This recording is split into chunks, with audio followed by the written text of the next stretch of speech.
If you are unable to access your Wells Fargo account and do not have verification codes, follow these steps to recover your account.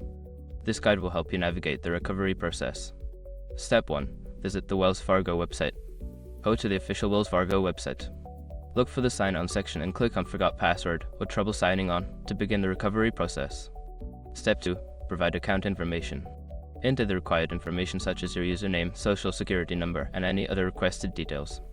This information helps Wells Fargo verify your identity. Step 3. Choose recovery options. Select an alternative recovery option, such as answering security questions or receiving a temporary password via email or phone call.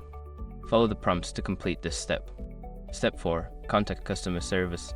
If you cannot recover your account online, call Wells Fargo customer service at the number provided on their website. Be prepared to verify your identity with personal information. Step 5. Follow instructions from customer service.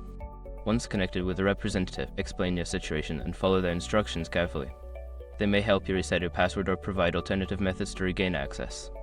By following these steps, you should be able to recover access to your Wells Fargo account. If you encounter further issues, consider visiting a local branch for in-person assistance.